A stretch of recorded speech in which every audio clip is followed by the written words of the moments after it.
거의 설정하는 과정이에요. 아니 아까 아니 잭은 이제 어떤 개념이냐면 야씨 우리 종이를 태운다고 생각해봐. 아, 나무 좋아. 저 나무를 태우면 연기가 날아가고 막 재가 났네.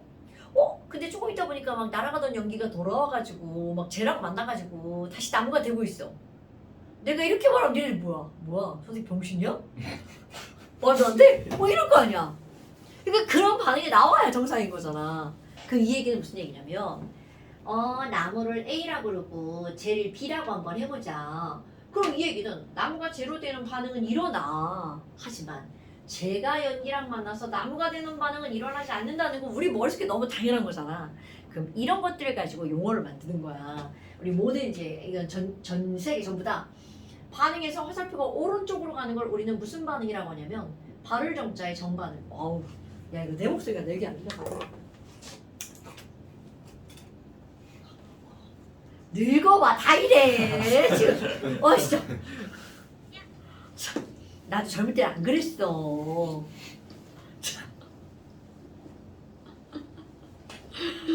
아휴, 내 나이 들면 좋은데 사는 게 좀 불편한 거.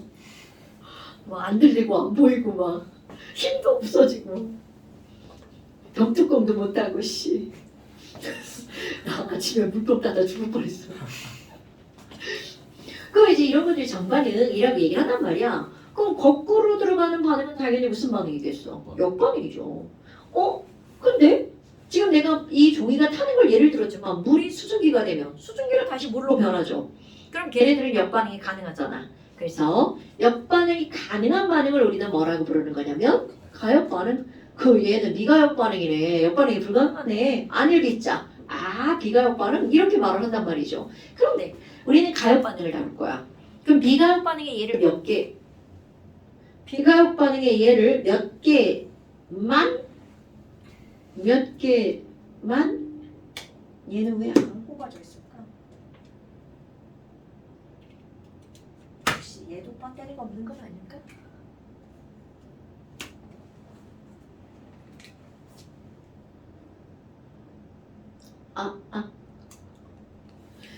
그럼 여기 있는 얘네들은 얘만 이제 몇 개를 기억하는 거야. 근데 이제 너무 당연한 게 뭐가 나오냐면 첫 번째가 아까 얘기한 거 연소 반응이야. 연소 반응은 완벽한 비가역 반응이지. 그리고 또 하나는 어떤 반응에서 기체가 발생해서 날아가. 그럼 날아가도 기체가 돌아와서 다시 반응에 참여해. 있을 수 없는 일이잖아. 그러니까 여기다가 기체가 발생하는 반응 이렇게 쓸 거고요. 이거 그냥 몇 개 외우는 거야. 그 다음에 또 하나는 앙금 반응. 그렇지. 그러니까 앙금이 만들어지면 걔가 앙금인 이유 다시 녹지 않으니까 그래서 반응 못한단 말이죠. 그리고 또 하나는 우리 1학년 때 배운 거 중화 반응. 염산하고 NaOH하고 반응해서 소금하고 물이 만들어졌어. 막 소금을 물에다 녹였는데 막 염산과 수산화팀이 만들어졌어. 있을 수 없는 일이죠. 그러니까 그런 것들 가장 대표적인 거야. 그래서 내가 이제 굳이 순서를 이렇게 쓴 건 연기중앙이라고 하려고 이게 외워버리는 거야. 근데 뭐 굳이 이렇게 안 해도 이제 다 되죠. 그러니까 이런 것들은 우리는 얘로 이런 게 있다. 이 정도만 기억하는 거고. 그럼 이런 가역 반응에서 나오는 게 물하고 수증기 되는 거. 그 다음에 또 하나는 우리 중학교 2학년 과정에 나오는 건데 소금을 물에다 녹였어. 그럼 소금을 물에다 녹이면 잘 녹죠. 용해네. 그런데 우리 바닷물 이제 염전 생각해봐. 그럼 소금물인데 물을 날려버리면 녹아있던 소금이 다시 솔리드로 변하죠. 그런 걸 우리 두 글자로 뭐라 그래? 용해의 반대말 두 글자? 용해의 반대말이죠. 왜 그래 진짜. 에이. 들으면 다 할걸? 지랄하네. 야. 뭐라 그러지 어는 거? 뭐가 얼어? 그게 어는 거야? 끓는 거. 승화? 어머. 아니야. 야, 어는 거. 응고. 너 지금 응고 얘기하는 거지? 용. 와. 잠시만. 야. 이 중학교 1학년으로 다시 돌아가야 되는 거예요? 용의 반대.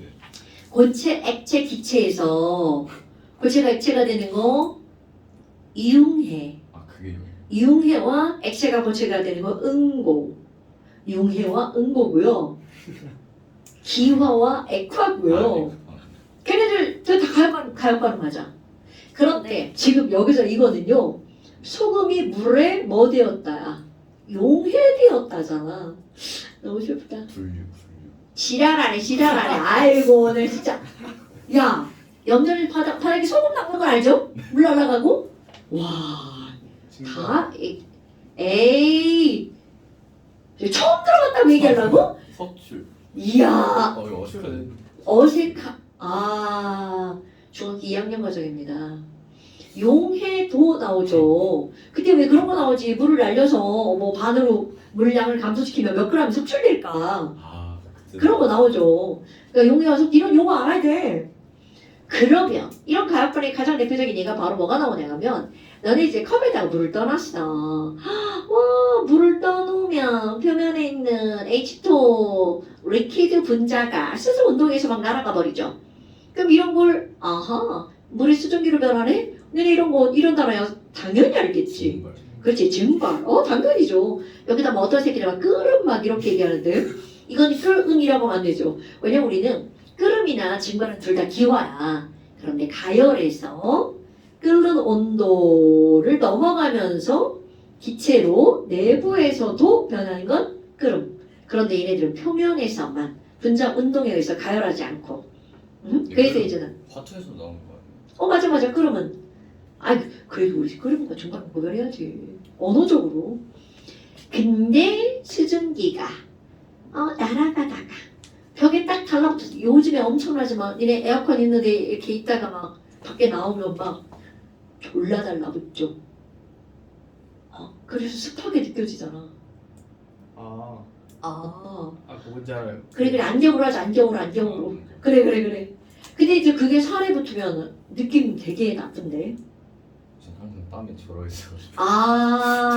그럼 모르죠. 그래서 오히려 이런 날은 긴 옷 입는 게 몸이 좀 덜 기분 안 나쁘지. 여하튼 그럼 수증기가 물방울로 변할 거야. 이걸 두 글자로 뭐라고 하죠? 아니구나. 에코는 아까 기와처럼 큰 단어. 그럼 이거 액체 표면에 물체 표면에 이렇게 땡 하고 달라붙는 거. 응축. 사실은 응결이라는 단어를 더 많이 알죠. 같은 말이야. 응축과 응결은 같은 말. 근데 이제 약간의 차이점 뭐가 있냐면 응결은 말 그대로 정말로 물체 표면에 액체로 달라붙는 거, 이게 응결이야. 그리고 응축이라고 하는 건 여기서는 꼭 이렇게 용기 벽에 달라붙는 것뿐만이 아니라 여기 있던 수증기가 다시 물방울 속으로, 물 속으로도 들어가거든요. 그러면 퍼져 있던 게 모이는 걸 응축이라는 단어를 쓰니까 되게 이제 포괄적인 단어인 거죠. 그렇다면 얘네들 이렇게 뚜껑을 열어놓으면 언젠간 다 날아가 버릴 거 아니야? 이런 건 이제 정확한 실험이 아니고요. 여기에다가 어떻게 할 거니? 뚜껑을 닫으면 이렇게 들어가죠. 그럼 액체 표면에서요 막 이렇게 증발하잖아요. 증발이야. 그럼 내가 화살표 3개를 그린 걸 증발 속도라고 말을 할 거야. 와우, 그럼 뭐야? 여기 수증기가 이렇게 막 늘어나잖아. 그런데 얘네들이 이제 기체니까 막 움직일 거 아니야? 그럼 에너지가 있네? 근데 움직이다 보면 자기가 갖고 있는 에너지 어떻게 돼? 잃어버리죠. 그럼 잃어버리면 얘가 어떻게 돼? 힘들다, 퐁당. 이렇게 들어가게 된다는 거죠. 와우, 그럼 봐봐. 지금 맨 처음에는 증발하는 화살표, 증발 속도라고 표현할 거야. 화살표 3개. 응결하는 화살표, 응결 속도, 화살표 하나야? 그럼 지금 눈으로 딱 봐도 처음에는요. 증발 속도하고 응결 속도하고 누가 더 빠르다는 거야. 증발 속도, 그렇지. 그럼 너무나 당연하게 하나하나 쌤쌤이 사라지면 얘네들은 증발하는 화살표가 더 많으니까 수증기 개수가 늘어나겠네? 잘 상상해야 돼? 물은 줄고 수증기 늘어나는 거야? 그럼 수증기가 늘어났으니까 그 중에 또 하나 어떻게 돼? 또 난 들어가야지? 또 응결되죠. 그럼 수증기 또 늘어난단 말이야. 그러다가 언젠가는 이라는 거죠. 언젠가는 충분한 시간이 지나면 증발 속도와 응축 속도가 어떻게 되는 거야? 같아지는 시점에 도달하게 되죠. 이렇게 중요한 단어 가역 반응에서 서로 상반되는 두 변화의 속도가 똑같아. 그래서 분명히 뭔가 일은 일어나지만 이 위쪽에 있던 수증기의 절대적인 개수는 달라진다 안 달라진다? 안 달라지죠. 이런 걸 일컬어서 우리는 제목 가역 반응과 서로 상반된 두 변화의 속도가 같아요. 이런 걸 동적 평형이라고 말을 한다는 거죠. 그래서 여기 단원의 제목은 가역 반응과 동적 평형 이렇게 나오는 거야. 그럼 이제 시험 문제. 야, 동적 평형에서는 그러면 아무 일도 안 일어나? 노노노노노 일어나지. 그런데 변화의 속도가 똑같기 때문에 마치 없는 것처럼 보여. 이건 마치 이제 버스를 탔어. 그러면 정거장마다 앞에서 2명 타면 뒤에서 2명 내리고 또 2명 타면 2명 내리는 거야. 그럼 버스 안에 사람의 개수는 안 변하죠. 하지만 사람의 종류는 계속 바뀌죠. 바로 이런 것들이야. 그러니까 계속 시험 문제 나오는 게 이런 겁니다. 그런데 여기서 유의할 게 바로 뭐가 있냐면 선생님이 이게 의도적으로 까만색 화살표는 처음부터 끝까지 쭉 3개만 그리는 거야. 그런데 여기는 응결되는 화살표, 응축되는 화살표를 하나, 둘, 셋 느리죠. 그러면 이 얘기는 결국 무슨 얘기냐면 증발 속도는 시간이 지나도 달라지지 않는다는 거야. 이상하네. 왜 그러지? 는 그거는 화투. 시간이 지나도 증발 속도 까만색으로 그려볼까요? 얘는 안 변함 이렇게 되는 거야. 그런데 응축 속도 얘는 빨간색으로 그려볼까요? 처음엔 조금밖에 없어요. 그러다가 점점 더 늘어나서 언젠가는 그 둘의 속도가 같아진다는 거죠. 그래서 요 이유를 평형이라고 말을 하는 거죠. 그럼 봐봐 이거 우리 수학의 적분 좀 한번 해볼까요? 요 시점에서 증발만큼 응결 요만큼 그러니까 요만큼이 알짜 증발량 이렇게 되겠죠. 그럼 그 다음 시점에서도 알짜 증발량 이렇게 되겠네요. 그러니까 동적 평형이 이루어지기 전까지 요 차이 나는 면적을 더하게 하면 알짜 증발량의 총량이 되겠죠. 아니 그러면 증발 속도는 무엇이 변하면 달라지나요? 이렇게 하잖아? 그냥 우리 아주 상식적으로 얘기하면 분자운동이 활발해지면 증발도 많이 하겠죠. 바로 온도. 온도가 높아지면 증발 속도가 빨라지는 거야. 그런데 그런 걸 따지는 건 화학추. 그리고 얘가 물이 아니라 아무리 똑같은 온도여도 에탄올로 변했어. 그럼 증발 속도가 달라지는 거야. 그러니까 액체의 종류와 온도에 의해서만 달라지는 거야. 그건 화학추에서 맨날 시험 문제 나오는 거야. 그러면 지금은 온도 변하는 거 아니죠. 그러니까 증발 속도는 그대로. 그럼 만약에 이제 뭐 온도가 좀 높아졌어. 그럼 증발 속도가 더 높아지겠죠. 그 응결 속도도 이렇게 해서 여기까지 따라가는 거야. 그럼 당연히 이 그래프 전체 면적이 어떻게 되겠어? 넓어지겠죠. 그러니까 이 위쪽에 존재하는 수증기의 분자의 개수도 온도가 낮을 때보다 온도가 높을 때 어떻게 하는 거야? 더 많죠. 이런 게 습도. 오케이? 온도가 높으면 포화 수증기량이 커지죠. 중학교 3학년 과정. 다 까먹었어. 지금 여기서는 더 이상 나오지 않아요. 그런데 중요한 단어. 그럼 이게 동적 평형이야? 그럼 동적 평형은 습도가 몇 %니? 100% 이렇게 나오는 거죠. 증발할 수 있을 만큼 다 증발한 거니까 이런 것들은 우리가 알고 있어야 돼. 오케이? 그럼 이런 것들을 또 다른 말로 무슨 상태라고 그래? 더 이상 들어갈 수 없어. 보화 상태라고도 하죠. 오케이? 이거 되게 많이 들어본 것 같죠? 그럼 여기에 있는 동적 평형이 이루어지기 전에는 이거는 불포화 상태. 우리 막 습도가 100%여봐. 졸라 기분 나쁘죠? 요즘에 막 비 오고 나면 비 오는 날은 습도가 100%라고 하죠. 근데 이제 똑같은 거를 얘만 다르게 되는 거야. 그게 바로 용해와 석출입니다. 자, 물 100g을 준비해 볼까요? 물은 100g. 그런데 여기다가 소금 NaCl을 녹일 거예요. 10g 넣었어요. 그럼 여기다 10g을 녹이잖아?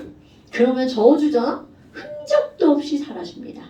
그럼 이런 건 뭐야? 다 녹아버리는구나. 근데 여기다가 한 50g 좀 추가를 하잖아요? 그럼 아무리 저어도 바닥에 안 녹고 남아있는 양이 있죠. 그러면 얘네들은 뭐라고 하는 거니? 바닥에 가라앉아 있어. 그럼 이제 이런 상황을 설명하는 거야. 야, 도대체 바닥에 가라앉는 이유가 뭐야? 그럼 너희들은 이거 뭐라 그래요? 응? 포화니까요. 다 녹았어요. 더 이상 못 녹아요. 막 이렇게 표현한단 말이죠. 그거를 다르게 표현하는 거야. 바닥에 가라앉아 있다고? 그럼 이 상황은 얘가 더 이상 녹아 들어갈 수가 없기 때문에 바닥에 그냥 남아있는 거죠. 그 상황은 녹아나가는 속도와 석출되는 속도가 똑같기 때문에 더 이상 못 녹는 거야. 그러니까 이제부터는 포화 상태라는 말은 얘는 아무 일도 안 일어나는 게 아니라는 거죠. 서로 상반된 두 변화의 속도가 같아. 헉, 뭐야? 아니 그러면 바닥에 가라앉아 있어야 얘가 더 이상 녹지 않는다는 걸 확인할 수 있죠. 그럼 이거는요 다 녹았어요. 자 이건 절대로 포화가 아닙니다 여러분. 다 녹았다는 건 더 녹을 수 있다는 의미로 해석을 해야 되는 거야. 그럼 얘는요. 자 여기도 마찬가지입니다. 녹아나가는 속도는 달라지지 않아. 바로 이런 상태. 용의 속도보다 석출 속도가 용의 속도라고 쓰려고 한 거야. 용의 속도가 석출 속도보다 더 큰 거. 이런 게 바로 단어가 나간 거야. 오, 그래. 그럴 법하죠. 이 속도가 더 빠르니까 바닥에 남아있는 애가 없는 거야. 오케이? 그러니까 이거 얼마 전에 애기들이 얘기했는데 단어가 쓰니까 포 아니에요? 이렇게 질문했단 말이야. 단어가 쓰니까 포화는 다 녹았는데 그 이상 더 녹을 수 없을 때가 포화죠. 그럼 다 녹았다는 건 얘가 그게 포화인지 불포화인지 알 수 없다는 뜻이죠. 그럼 얘가 확실하게 포화인 걸 알려면 바닥에 남아있어야 된다는 거야. 그럼 이 그래프도 얘랑 똑같아요.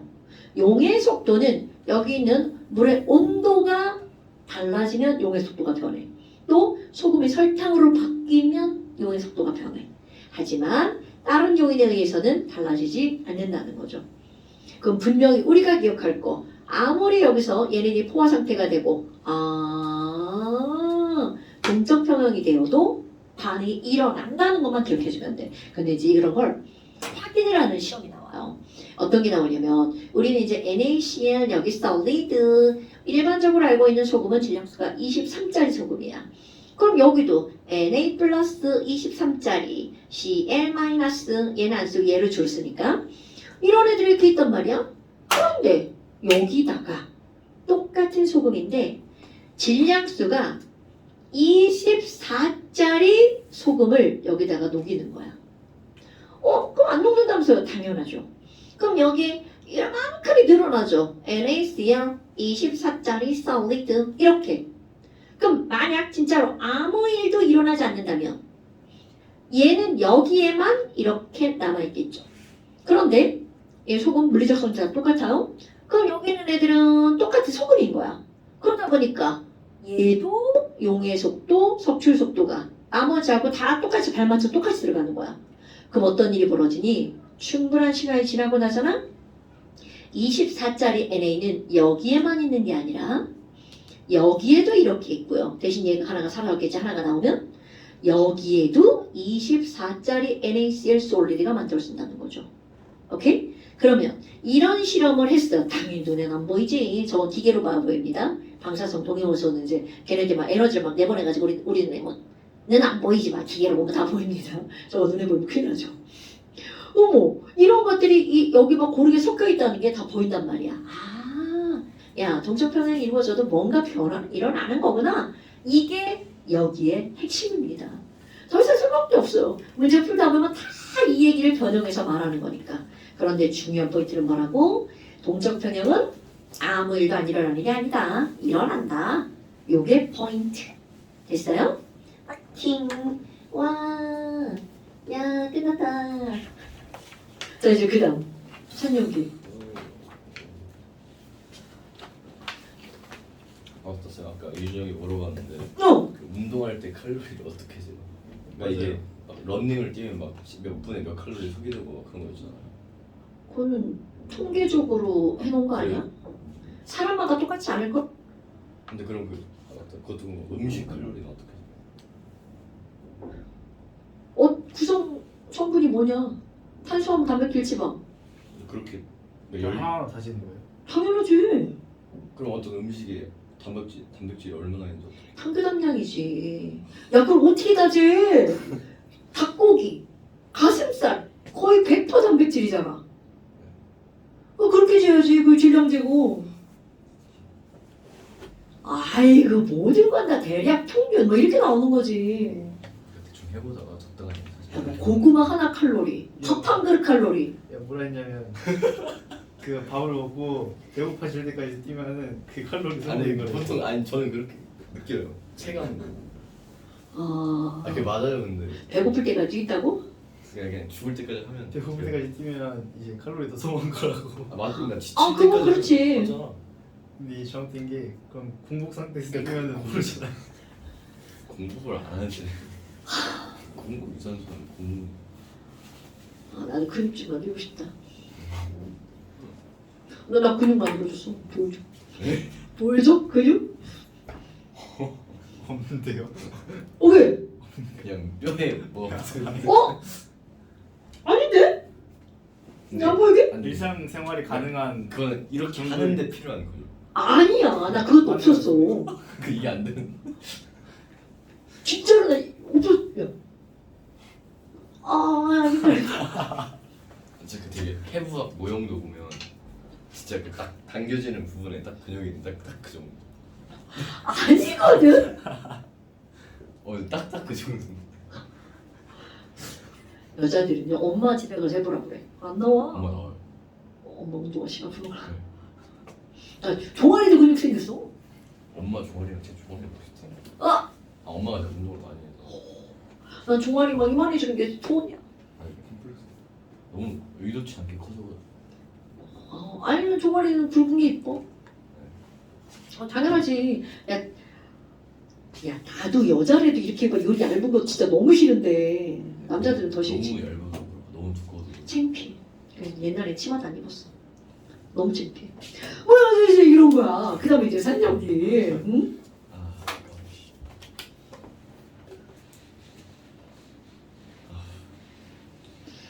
산정기의 가장 기본적인 건 이제 통합에서 좀 했잖아요. 네. 통합에서 한 거 빼고. 아이고 지시학 색깔 외우고 이런 걸 풀려나 막 그런 건 뭐. 얘는 여기서 기본으로 나오는 게 뭐가 있냐면 통합에서 산정기 정의를 내린단 말이야. 산의 정의 뭡니까? H 플러스. 반응해서 H. 그렇게 막 두리뭉실하시면 안 됩니다. 화학 원 말고 통합과학에서 배우는 산염기는 반드시 베이스가 들어갑니다. 물에 녹아서 라는 단어가 들어가는 거야. 그러니까 그 매개체가 없으면 산염기의 정의를 내리지 않는다는 거죠. 그런데 그렇게 정의를 내린 사람이 바로 누구냐면 아레니우스라고 하는 아저씨예요. 와우. 그래서 여기다 이렇게 쓰죠. 아레니우스의 정의. 그럼 이 얘기는 또 다른 정의가 있다는 아주 단순한 그런 거지. 그럼 아레니우스 정의로 산이라고 하면 산이 뭐야? 이렇게 하잖아요. 그거 꼭 이 단어가 들어간다는 거야. 물에 녹아서 H 플러스를 내놓는 물질이야. 이렇게 한 거야? 내놓는 거? 오, 뭐야? 그럼 H 플러스를 가지고 있어야만 내놓을 수 있다는 거잖아. 그래서 H 플러스를 가지고 있는 물질들이 뭐니? 그럼 우리가 부를 때 말 끝에 산으로 끝나는 애들. 염산, 황산, 뭐 혹시 떠오르죠? 아세트산, 탄산 뭐 이런 것들. 그런 것들이 아레니우스의 산이라는 거죠. 그럼 염기는 뭔데요? 물에 녹아서 당연히 들어가고요. 그럼 얘는 그렇지. OH-를 내놓는 물질이야. 그럼 이건 수산화네? 그러니까 이 친구들은 말 앞에 수산화로 시작하는 친구들이란 말이죠. 그러니까 내가 수산화 이온을 갖고 있어야 내놓을 수 있는 거 아니야. 근데 얘네들 정의 봐봐. 그럼 뭐야? H 플러스도 없고 OH 마이너스도 없는 놈들은 둘 다 안 내놓을 거 아니야. 그러니까 걔는 산도 아니고 염기도 아니죠. 그러니까 걔네들 중성. 그럼 얘네들은 산과 염기가 절대적 개념인 거야. 너는 너고 나는 난 거지. 관계가 없어. 이런 개념이야. 근데 결국은 얘랑 만나면 H2O가 되겠구나. 그래서 이게 통합해서 이제 여기까지 쓸 거란 말이죠. 그런데 문제는 어떤 일이 벌어지냐면 분명히 모든 성질은 염계 성질을 다 하고 있어. 그런데 정의상 염기에 포함되지 않는 거야. 이거 마치 홍길동이란 말이지. 아버지라 부를 수 없는 거야. 걔가 아버지는 아버지잖아. 모든 요건은 다 아버지인데 부를 수가 없는 거잖아. 그럼 법을 바꾸면 되잖아. 너도 아버지라 부를 수 있어. 여기도 마찬가지인 거야. 정의를 바꿉니다. 그럼 가장 대표적인 게 바로 어떤 게 나오냐면 NH3예요. 원래 암모니아가 기본적으로 야, 난 염기구나 이런 걸 좀 알아. 아니 근데 지랄하고 얘 봐봐. OH 마이너스가 엄청 내놓을 수가 없는 거야. 그러니까 얘를 염기라 부를 수가 없는 거죠. 그러니까 어떻게 하는 거니? 아레니우스 정의를 포함해서 좀 더 넓은 범위로 정의 하나를 더 내린다는 거죠. 그런 걸 누가 했니? 브랜스테드, 로리라고 하는 사람 두 명입니다. 이 사람들이 정의를 내린 거야. 야, 그러면 이거 이렇게 절대적으로 너는 너고 나는 나고 막 이렇게 하지 말고 우리 산이랑 염기를 같이 노는 애들이니까 우리 상대적으로 하자. 내가 산이지? 넌 염기야. 이렇게 정의를 내리는 거야. 그러면 내가 염기야? 넌 산? 뭐 이렇게 되는 거죠. 그럼 어떻게 정의를 내리면 되니? 물에 녹아서 H 플러스를 내놓는 걸 산이라고 했잖아요. 여기선 정의에서 물에 녹아서가 빠집니다. 좀 더 포괄적으로 들어가는 거죠. 그래서 그냥 어떤 반응에서 H 플러스를 내놓는 물질을 산이야. 그러면 상대적이라는 거는 H 플러스를 내놓으면 사니까 얘를 훅 받아가면 어떻게 되는 거야? 염기라고 하는 거야. 아, 그럼 H 플러스를 내놓는 거니까 얘는 H 플러스를 주는 놈이죠? 주게? 그럼 어떤 거가 H 플러스를 받아들였어요? 그럼 받아들이는 물질을 우리는 뭐라고 하는 거니? 아, 받게 라고 하죠.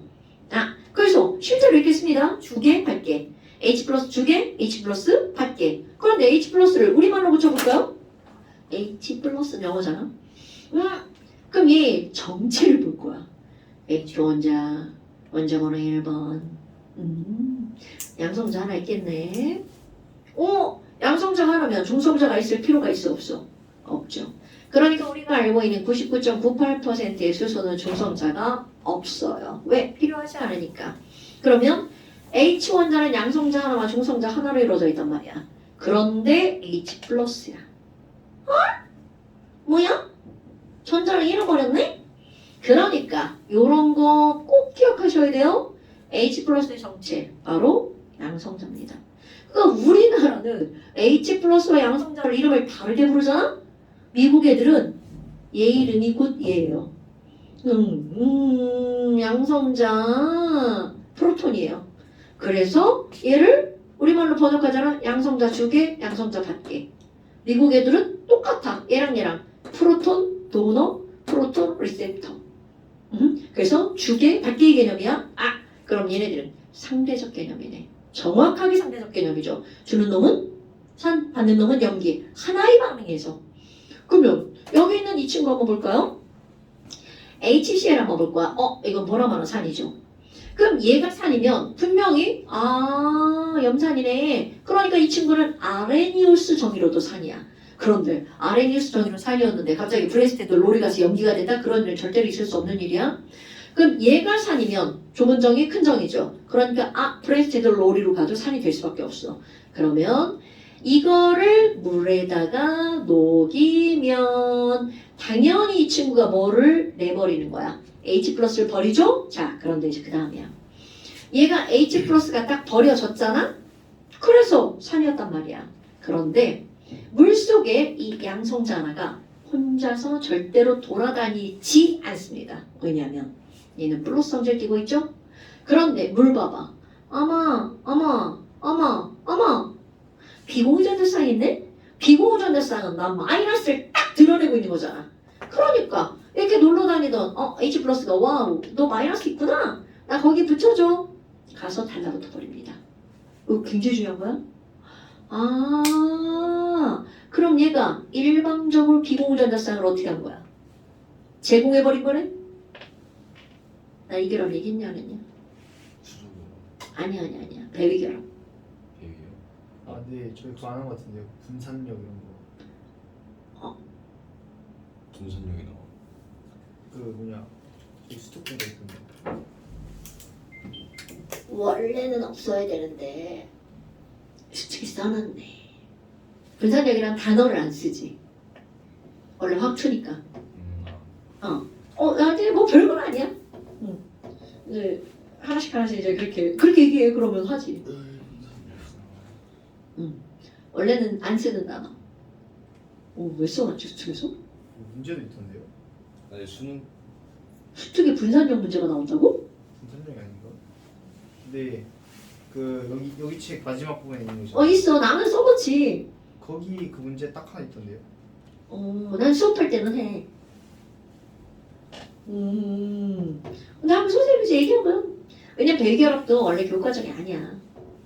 근데 봐봐. 비공유전자쌍 있네? 나영이 달라붙을 거야. 그래서 그냥 달라붙는 거야. 그럼 얘네들 뭐가 되는 거야?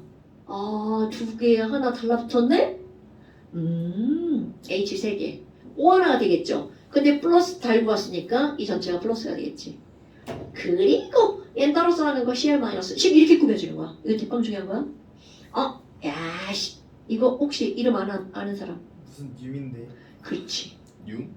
님.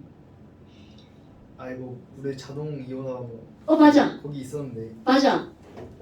님. 히읗으로 시작해 히읗. 맞아. 자 근데 나는 근데 까먹었다. 수소가 영어로 뭐야? 하이드로젠. 하이드로젠. 하이드로늄. 하이드로젠. 하이드로늄. 맞아. 사실은 그거 수소의 하이드로젠의 하이드로가 아니고 그리스어로 수분이라는 단어가 하이드로라고 하는 접두사야. 그래서 우리 엄마들은 알걸. 하이드로 크림, 하이드로 에센스. 하이드로 펌프. 그거야. 그거 그 피카츄가 뭐 걔네 뭐 이게 걔네. 그거야 그거. 하이드로가 수분이란 뜻이야. 물의 접두사야. 아쿠아도 있잖아. 아쿠아랑 아쿠아슈즈, 아쿠아리움. 그것도 물이잖아. 그러니까 아쿠아는 물에 녹았다는 의미고 하이드로는 그 물 자체. 그러니까 약간 의미가 다르지만 여하튼 둘 다 물이야. 그래서 얘 이름은 하이드로늄이라고 읽어주는 거야. 이거 사실 또 다른 이름도 있어. 옛날에 우리 때는 이렇게 배웠지. 우리 때는 저런 단어 안 배웠어. 네, 산소가 옥시전이잖아. 그래서 옥소늄이라고 불렀어. 나이 드신 분들은 옥소늄이라고 지금도 하는 선생님들이 있는데 책에는 이제 하이드로늄이라고 나오죠. 여하튼 이제 이게 하이드로늄 이온이야. 그대로 이제 그때 가보는 거야. 얘 봐라. 뭐야. H가 있었는데 H 버렸네. 그러니까 얘가 주어야 HCl은 H 플러스를 버렸으니까 산. 그럼 이 친구는 저쪽 가니까 H 플러스 하나가 늘어났지. 받아야 늘어나는 거잖아. 그러니까 얘는 받게. 그러면 이건 염기 이렇게 된다는 거죠. 이상하네. 물은 중성이라고 했는데 그래서 절대적으로 정의를 내리면 산성, 중성, 염기성이죠. 그러나 상대적으로 정의를 내리면 산이랑 반응하는 건 무조건 산보다 산성이 약한 놈이죠. 그럼 상대적. 얘가 산이면 난이 염기가 되는 거야. 그러니까 물도 염기가 될 수가 있다는 거죠. 그럼 이제 암모니아를 한번 들어가 볼까요? 그럼 암모니아는 물에 들어가면 어떻게 되니? 이 친구는 반대로 여기 있는 비공유전자쌍에 물에 있는 H를 끌어와 버립니다. 그럼 물에 있는 H 하나를 끌어와 버리니까 우리 이렇게 곰돌이 대가리 저기 이렇게 생겼다 이거 하나 이쪽으로 가서 달라붙어 버리는 거야. 그러면 이거 19일 줄 알아야 돼. NH4 플러스가 되고요. 그 다음에 여기서는 이거 하나 떨어져 나가니까 OH 마이너스 이렇게 된다는 거죠. 어머나. 가끔 애들이 선생님 이거 OH 마이너스 있으니까 아레니우스 염기 아니에요? No. 얘가 이거를 내보낸 게 아니죠. 이것의 화살표가 어디로 갈 거니? 어디로 갈 거야? 그럼 얘 어디로 가? 여기로 가야겠죠. 얘가 얘로 변했다 그럼 이건 뭐 노벨상감이죠. 제가 어떻게 보내? 말도 안 되지. 그럼 얘가 이렇게 변하면 H 플러스를 받아야 이렇게 변하죠. 그러니까 암모니아는 H 플러스를 받은 물질이 되겠죠. 그래서 이 친구가 브레이스테들로리 염기. 그럼 물은 뭐야? 여기는 2개였는데 하나밖에 안 남았네. 그러니까 얘는 H 플러스를 어떻게 한 놈이야? 버린 놈. 그러니까 H 플러스 2개니까 이건 산 이렇게 된다는 거죠. 근데 뭐야? 물 졸라 줏대 없네. 저기선 염기고 여기선 산이죠. 근데 그럴 수밖에 없죠. 우리 원래 중간자적 입장들이 좀 그렇잖아요. 그래서 저런 걸 일컫는 단어. 어디선 산? 어디선 염기가 되는 거야. 넌 둘 다 되는 거구나. 이런 애들을 일컬어서 우리는 양쪽성 물질이라 부르죠. 물이 양쪽성 물질이다 외우는 거 아니에요. 양쪽성 물질은 두 개의 식이 나왔는데 같은 물질이야. 그런데 얘가 여기서는 산, 저쪽 식에서는 염기, 산염기 모두 가능한 물질, 이런 걸 우리는 양쪽성 물질이라고 한다는 거죠. 물만 있는 건 아니야. 되게 많아요. 근데 이걸 외울 필요는 없다는 거죠. 그런데 이 화살표 이렇게 하는 거 있죠. 누가 뭘로 변하고 H 플러스를 버렸는지 받았는지 저거를 반드시 알아야 되겠죠. 근데 봐봐. 아니 선생님이 아까 막 동적평형을 가르치더니 화살표가 다 이런 화살표로 갑자기 변해버렸어. 이런 것 때문에 요 바로 앞 단원에서 동적평형을 배우는 거야. 가역반응. 어머. 아니 그럼 얘는 정반응만 일어나는 게 아니라 당연히 뭐도 일어난다는 거야. 역반응. 그럼 어떤 일이 벌어지니? 화살표가 바뀌는 거야. 요 놈이 얘로 변한다는 거잖아. 그럼 얘가 주어가 돼 지금. 얘는 H 플러스를 어떻게 해야 물로 변하는 거야? 그럼 얘는 버린 놈, 준 놈이네? 그럼 얘는 뭐가 되는 거야? 산. 그럼 얘는 당연히 이쪽으로 가면 받은 놈이 되니까 염기. 자, 뭐야 이거? 산도 두 개, 염기도 두 개네? 그래서 얘네들의 관계를 만들어 버리는 거야. 자, 상대적 개념을 다시 한번 볼까? 내가 염기잖아? 내 옆에 있는 애는 무조건 산. 내가 산이잖아? 나랑 화살표 연결되는 무조건 염기야. 내가 염기면 내 옆에 있는 애는 무조건 산. 내가 산이면 나랑 연결되는 무조건 염기. 그럼 여기서 두 개니까 관계를 만들어 버리는 거야. 그럼 어떻게 만들었니? 화살표로 연결되는 거 있죠. 얘네들을 짝꿍이라고 부르는 거야. 근데 봐봐. 얘랑 얘랑은 사실은 H 플러스 빼면 똑같이 생겼잖아. 그러니까 그 둘을 짝꿍이라고 불러. 그래서 너는 나의 짝꿍산, 넌 나의 짝꿍염기, 짝산 짝염기라고 부릅니다. 그럼 어떤 건데요? 짝산 짝염기는 꼭 뭘로 연결되는 거? 화살표로 연결되는 한 쌍이야. 그런데 문제에서 이렇게 나오겠죠. 야, 첫 번째 식에서 말이야. HCl의 짝염기가 누구야? 이렇게 물어봅니다. 그런데 여기는 어떤 의미가 숨어 있는 거냐면 난 산이거든. 내 짝꿍염기 찾아줘. 이런 의미가 내포되어 있는 거야. 그러니까 얘랑 화살표로 연결되는 애가 누구냐고 묻는 거야. 이런 게 왜 간단한데 중요하냐면 염기가 여기도 있고 여기도 있잖아. 그러니까 짝꿍 염기가 누군지 확실하게 알아야 된다는 거죠. 화살표로 연결되는 한 쌍. CL-거나 반대도 성립합니다. 그러면 CL-의 짝쌍이 누구냐? 그러면 HCl 이렇게 되는 거야. 별거 아니죠. 근데 이제 여기서 이런 게 나옵니다. 야, 물의 짝산이 누구야? 이렇게 물어봤어. 식이 두 개인데 물이 두 개잖아요. 어떻게 알아요? 어떤 의미가 내포되어 있다고? 나 누구니까 내 짝꿍산을 찾아줘. 그렇지. 이런 의미가 내포되어 있는 거야. 엄마 그럼 저거다. 그러면 결국 그때 답은 H3O 플러스가 되는 거겠지. 오케이? 이런 것들도. 그래서 짝산 짝염기는 학교에서 수업을 하실 수도 있고 안 할 수도 있어. 이거 학초 내용인데 합쳐졌어요. 아니 나는 다 수업해 원해서. 야 학교에서 못하가지고? 근데 저 전에 화원 수업할 때도 그러니까 학원에서 강사들은 다 해. 왜냐면 안 할 수가 없지 이게. 가역반이 나오는데. 그러니까 이제 할 수밖에 없지. 그러니까 사실 배위결합이건 뭐 분산력이건 난 다 수업을 해. 뭐 수수결합도 하고 다 하는데 문제는 교육 과정은 아니라는 거지. 그냥 이런 게 나왔죠? 별것도 없네? 그래서 이게 바로 이제 정의에서 나오는 단순하지만 중요한 내용들이야. 그럼 이 다음에 이제 나오는 게 뭐가 나오냐면 pH. 무슨 말이지? 어떤 말이지? 진호가 pH가 뭐야? 로그 H 플러스.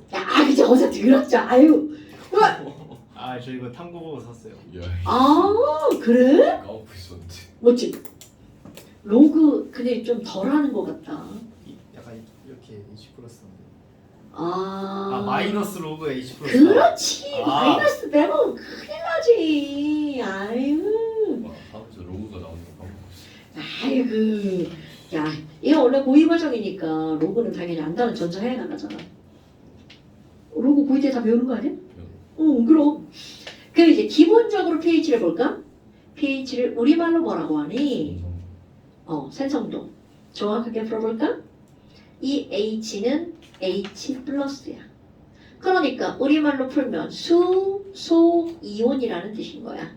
그런데 이거는 그냥 H 플러스가 아니라 수소이온의 농도값을 나타내는 숫자야. 그래? 그런데 수소이온의 농도는 당연히 숫자가 아니야. 근데 이 숫자에서 무엇을 쓰는 거니? 그 숫자에 있는 지수만 나타낸 값. 이게 바로 pH인 거야. 그러니까 pH가 뭐야? 수소이온 농도 지수요. 아니면 농도차 빼고 수소이온 지수요. 근데 이거 웃기잖아 이렇게 하면. 농도에 나타나는 지수. 어머. 아니 그래? 지수? 그럼 너네들이 이런 지수라고 하는 것들 우리가 이제 계속 숫자로 표현을 하는 거야. 그러니까 로그라는 개념 들어가죠. 그러면 로그를 쓰는 이유가 뭐니? 왜 pH 쓰니? 간단하게 만들려고. 그거 예를 들어서 이 수소이온 농도도 우리 농도는 퍼센트도 있고 몰농도도 있잖아. 근데 퍼센트와 몰농도의 가장 큰 차이점은 숫자의 크기야. 예를 들어서 포도당이 1g이 있어. 물 99g에 포도당이 1g 녹았어. 그럼 1%야. 그런데 그걸 뭘로 고쳐봐. 그럼 180이라는 분자량이 들어가잖아. 그럼 180분의 1. 몰이 되는 거 아니야? 그것도 리터니까 그 0.1로 또 나누기하잖아. 그럼 얘네들은 숫자가 엄청 작아지는 거구나. 그러니까 몰농도는 기본적으로 숫자가 작아. 0.1, 0.01. 그러니까 몰농도가 우리 정수대로 들어가는 경우는 거의 없다는 얘기지. 그러다 보니까 H 플러스 농도, 그럼 몰농도 기호 써볼까요? H 플러스의 몰농도, OH 마이너스 몰농도. 물질 때 몰농도 기호입니다. 이거는 전 세계 공통 약속. 가우스 기호잖아요. 그러면 안 돼. 이건 몰농도입니다. 이렇게 써있으면 수소이온 몰농도야. 야, 그러면 수소이온 몰농도가 10에 마이너스 2제곱이야. 물론 여기 꼬다리 1.0 곱하기 들어가 있는 거야. 귀찮으니까 안 쓰는 거죠. 그러면 그 pH가 많네요. 자, 여기는 뭐만 읽어준대? 2만 읽어주는 거야. 그러니까 얘가 2구나. 그럼 10의 마이너스 3제곱이면 이건 3만 읽어주는 거겠죠. 그러니까 기본적으로 pH를 머릿속에다 집어넣을 때 1번. 뭐야. 그럼 pH가 작을수록 H 플러스 농도가 진한 거래. 그러니까 pH가 어떨수록 작을수록 강한 산이다. 이거는 머릿속에 꼭 들어가 있어야 돼. 그 다음에 이거 함께 들어가는 거 당연히 지수의 관계니까 pH가 작을수록 강산인데 얼마나 더 강하니? pH가 1차이면 이거는 몇 배 강한 산이라고요? 10배 강한 산이겠죠. 2차이면 당연히 100배가 강한 산이겠죠. 이거는 기본적으로 머릿속에 들어가 있어야 되는 거야. 그럼 이제 아까 한 게 뭐야? 아니 원래는 지수만 쓰면 10의 제곱이 지수 쓰면 2잖아요. 여기다 로그 붙이고. 근데 얘가 마이너스 2라며 그럼 로그를 붙이면 이게 뭐가 되는 거야? 마이너스 2가 되잖아요. 근데 얘네들은 어차피 마이너스라는 숫자가 계속 붙을 거거든요. 그러니까 간단화시키는 기내 마이너스 없애버리는 거야. 그러니까 얘 없애려면 어떻게 돼? 마이너스를 붙이면 마이너스가 사라지겠죠. 그러니까 야 졸라기네. 마이너스 LOG 말이 너무 길다. 그러니까 이거를 그냥 뭐라고 부른 거야? P라고 부른 거죠. 이것도 P 약속한 거야. 그러니까 마이너스 로그를 뭐라 붙인 거야? P라고 쓴 겁니다. 그러니까 여기에 H 플러스 농도값이 들어가면 pH 이렇게 말하는 거죠. 또 마이너스 로그가 P야. 그런데 OH 마이너스 농도가 들어갔어. 그럼 이걸 뭐라고 부르면 돼? POH라고 부르는 겁니다. 그럼 여기다가 마이너스 로그가 들어갔는데 이게 P야. 여기에 준혁이 몸무게 요즘 좀 늘어난다며. 그럼 그 숫자를 집어넣으면 이게 뭐가 되는 거야? P 준혁. 어디든 P는 어떤 숫자에 다 들어갈 수 있다는 걸 말하는 거야. 애들이 자꾸 이제 P하면 pH만 있다고 생각하는데 절대로 그렇지 않아. 어떤 숫자에도. 그런데 그 P가 들어가면 그것은 그 숫자의 마이너스 분모를 취하는 값이다. 요거만 알고 있으면 돼요. 그러니까 얼렁 지으고 어머 그 별것도 아니구만 이런 관계에 있는 것들이야. 그런데 이제 여기에 화학적으로 이제 지식이 들어가는 거죠. 야 그러면 pH는 뭐부터 뭐까지 있어? 0부터 14. 그렇지 꼭 0이라고 말해야 돼. 이거 1이라고 그러면 큰일 나. 0부터 14까지 딱 가운데는 7. 7. 그럼 딱 가운데 얘가 무슨 성이야? 6, 5, 4, 3, 2, 1, 빵. 그럼 그렇지 이게 산성이야. 근데 산성은 0부터야 7 아니고 이렇게 들어가는 거 좀 알고 있죠? 그리고 이렇게 써놓으면 친구들이 와 그 pH는 정수인가요? 노노노노 여기 다 중간에 숫자 다 들어가는 겁니다. 소수 다 있어요. 그런데 아니 그럼 얘네가 염기성이란 얘기잖아요. 그럼 pH 7 근처는 약산, 약염기 멀어지는 건 강산, 강염기 이렇게 된단 말이죠. 이게 머릿속에 기본적으로 들어가 있어야 돼. 아마 통합에서 여기까지 배우지 않아요? 이거 뭐야 지금? 아니 그러니까 이거 기본 개념. 기억이 안 그럼 초등학교 때 초등학교. 초등학교요? 커먼센스. 초등학교 때 이런 거 더하기 빼기 곱하기 지구는 돈다고 그런 초딩 때 화학 같은 화학을 3년기 배우지. 초등 때 배운다고요? 그럼 3은 10만, 염기는 쓴만, 신맛 쓴맛 양배추 지시야, 색깔 변화, 리트머스. 거기까지. 리트머스를 배웠어요 초등학교 때? 리트머스 종이. 중학교 때 배운 거예요 종이는 배운 것 같은데. 종이가 배워. 그 초오과정이야. 왜 그래? 기억이 없을 뿐이야. 아이고, 내 중고등학교 때 얼마나 중요한 걸 많이 배웠는데 니는 다 근데 까먹어서 그렇지. 저희가 초등학교 때 그걸 배웠으면 지금 초등학교 애들은 그것도 배워. 더 배우지 않아요? 아니, 똑같아. 그래요? 오히려 더 쉬워지지. 요즘 초딩 막 엄청 한다 그거는 사교육. 근데 안 맞는데 기본적으로 로그를 안 쓰고 이런 거는 중학교 과정에서 가르쳐야 된다고 말이 안 생각합니다. 되는 게 초딩 애들이 사교육으로 화투를 하고 있는 학교에서 저런 걸 가르치고 있어요 너무 안 맞는데 아니 그냥 사교육 그런 학교 수업이 얼마나 재미없겠어. 근데 또 된 놈들은 학교 수업도 열심히 들어. 아무리 알아도. 그래요? 그럼 대단하다 학교 수업은 필수야 필수. 항상 아무리 선행을 했어도. 1학년 때 2학기 되고 그냥 지쳐가지고 통합학교 잤는데 그럼 안 돼. 너무 이미 아는 거 또 배우고 하면 너무 지겨요 그렇다고 다 맞는 거 아니잖아. 그러면 그게 문제야. 뭐야. 아니 내 얘기는 몰라서 틀리는 게 아니야. 아니 저 통합과 화학 부분은 다 맞아요 근데 지구랑 생명을 그냥 초설명가지고 에이 그죠. 그래서 이제 나오는 거 여기까지는 그냥 그렇구나. 물에 자동이 오라. 이거를 보고 썼었다는 거죠? 다 알죠. 다 알죠. 좋아요. 아니 진짜로. 이거 좋아 다 알죠. 좋아요.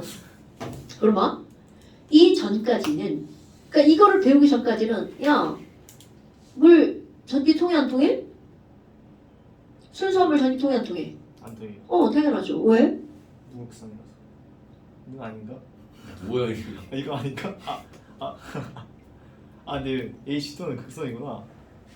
대답하라고 물에 녹아서 전류가 흐르려면 입자가 이동을 해야 된단 말이야. 전하를 띤 입자. 물속에서 전하를 띤 입자는 전자야 이온이야. 이거 그렇지. 물은 이온화가 안 되기 때문에. 그러니까 이걸 배우기 전까지는 물은 이온화가 안 된다고 배우는 거야. 근데 오늘부터는 물은 이온화가 된다고 배웁니다. 이것도 너무 싫어요 이게 점점 배울 때마다 계속 알령이 바뀌니까 바뀌는 게 아니야. 이거는 바뀌는 게 아니라 진짜? 확장하는 거지. 네. 왜 확장하는 거냐면 이런 거지. 너무 크게 놨더니 울리네. 엄마가 집에 가 밥 먹어. 그 식탁에 가봤어. 밥그릇에 밥이 한 알이 들어있네? 그 밥을 먹었죠. 먹었는데 그게 먹은 걸까?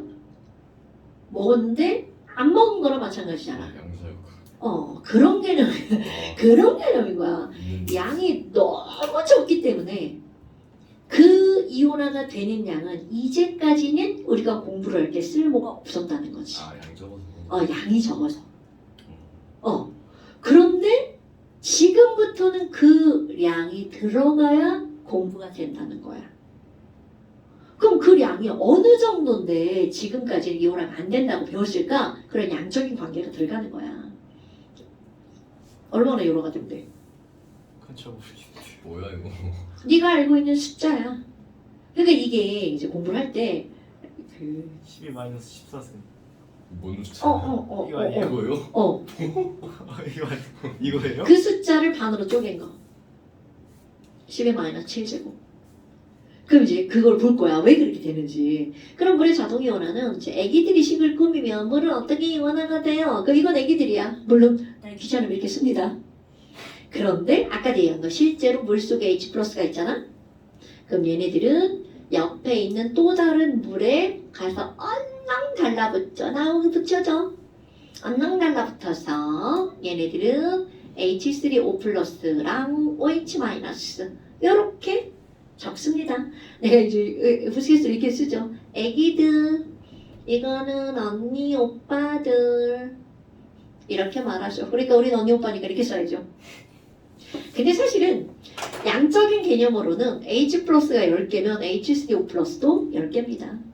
그리고 반응할 때는 여기서 H 플러스만 떨어진 채로 반응에 참여하는 거죠. 그러니까 이들은 항상 동급. 난 귀찮으니까 이렇게 하면서 저렇게 쓰죠. 그럼 이게 그거다 생각하는 거야? 그러면 도대체 얼마나 이온화가 되는데 물을 콜라병 요즘에 1리터짜리가 없다면 1리터짜리 콜라 PT 1리터 없어요. 없대. 1.25라고 하더라고. 왜 굳이 1.5? 많이 주고 싶었나 보지.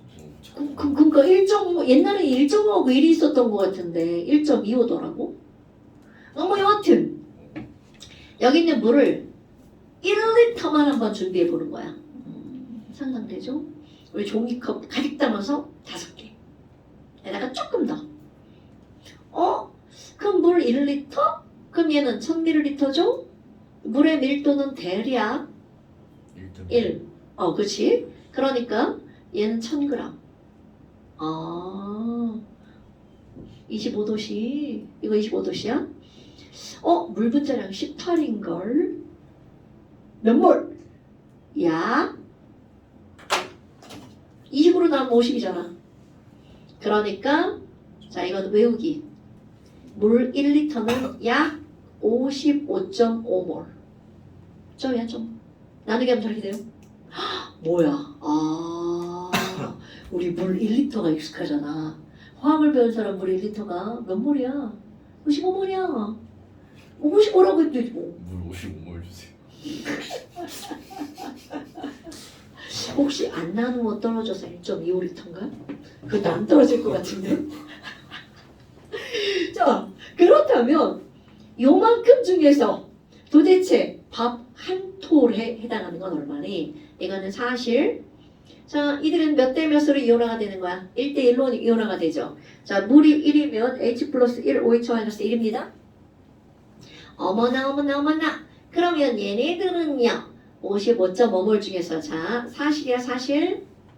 얼만큼이 이온화가 되는 거니? 0.000001몰만 이온화가 됩니다. 그러니까 봐봐. 이거 지금 퍼센트로 따지면 거의 0%지. 그러니까 이온화가 안 된다고 배웠던 거야. 오케이? 그러니까 내용이 달라지는 게 아니라 이제 확장을 하면 이런 개념이다. 아이고 이렇게 쏠라니까 졸라 힘드네. 그러니까 거듭 제곱으로 고치는 거죠. 그럼 뭐야? 이거 10에 마이너스 7제곱 몰이죠? 자, 농도로 들어가 볼까요? 몇 리터 안에? 1리터 안에. 그러니까 H 플러스 몰수가 요만큼이고 그들의 농도가 요만큼이라는 거죠. 숫자 똑같고요. 근데 이거 1대1이잖아요. 당근이죠. 그럼 OH 마이너스도 농도가 얼마란 얘기야? 10의 마이너스 7제곱몰 이란 얘기죠. 허, 와우. 그럼 뭐야? 아, 그럼 중성이라는 거는 H 플러스도 없고 H 마이너스도 없는 게 아니구나. 둘 다 동시에 공존합니다. 공존하는데 그 둘의 양이 같으니까 중성이라고 하는 거구나. 근데 뭐라? 이거 있다가 하고 싶어, 없다가 하고 싶어. 그럼요. 그래서 통합에서는 없는 거야. 그러니까 RN의 수정이만 다룰 때는 없는 거야. 근데 브레이트 로리의 정의 이렇게 양방향 화살표를 다룰 때는 있는 거죠. 그리고 이 숫자가 왜 중요하니? 뭔가 이제 숫자를 만들어내는 거죠. 야, 뭐야?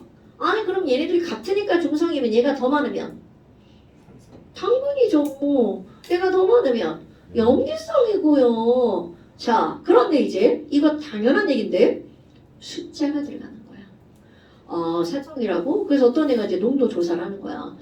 이게 10의 마이너스 세제곱밀이네? 그럼 얘네 공존한다고 그랬으니까 얘도 얼마가 있겠죠? 그래서 얘 농도를 조사를 합니다. 그랬더니 10의 마이너스 11제곱몰이 되는 거죠. 많아도 겁나 많네. 그럼 이번엔 염기야. 그럼 얘가 더 많아. 10의 마이너스 6제곱이야. 그럼 얘가 얼마인지 농도를 조사를 해봅니다. 그렇지. 이렇게 된다는 거죠.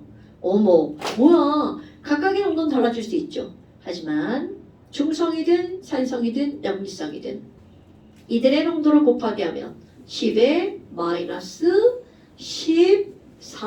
14제곱으로 곱하기 한 값은 항상 같다라는 게 나오죠. 그럼 항상 같은 숫자를 두 글자로 뭐라 그래? 상수, 기호로는 K 이렇게 말한단 말이죠. W 그렇지. W가 왜 들어가? 워터라서 당근이죠. 워터. 그래서 이런 걸 한국말로 고치잖아. W가 워터잖아.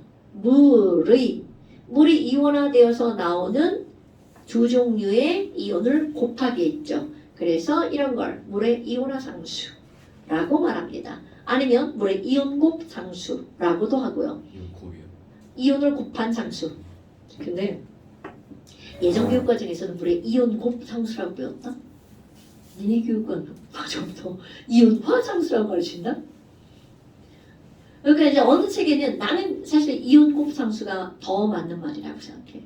이온을 곱한 값이잖아.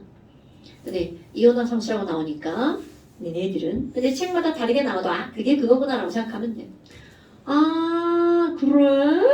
이게 다 똑같다고? 그리고 꼬다리 이렇게 나와. 25도씨.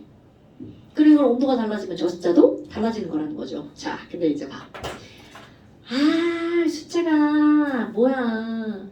10의 마이너스, 10의 마이너스, 10의 마이너스 다 똑같다. 그니까 나 이런 거 안 쓰겠다고 다 똑같은 거. 그래서 아까 마이너스로 붙인 거야. 이것만 쓰면 뭐라고요? 7. 7. 이것만 써도 7이죠. 그러면 OH- 농도에다가 마이너스 로그를 붙였잖아. 그러니까 얘는 POH, 얘는 pH. 뭐냐? 너네는 지수를 배웠잖아. 이요. 지수의 곱셈. 그렇지. 그러니까 얘를 내리면 덧셈 이렇게 되잖아요.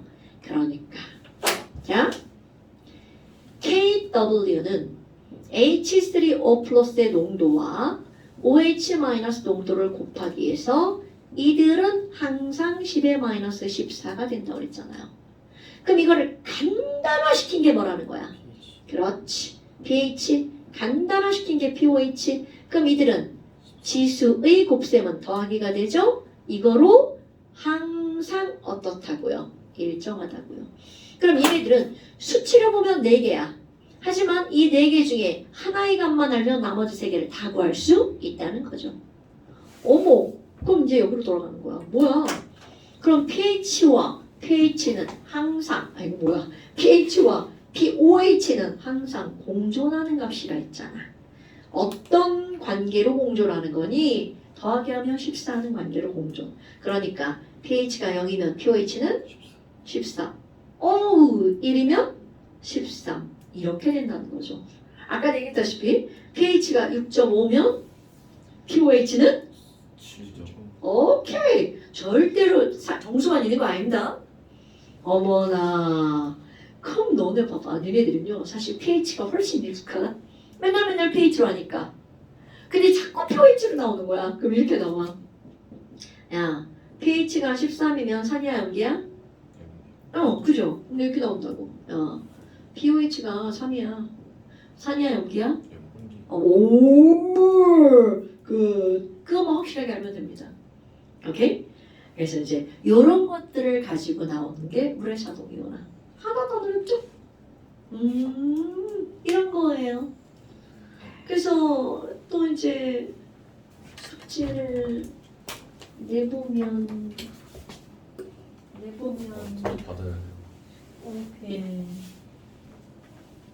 내보면 요것이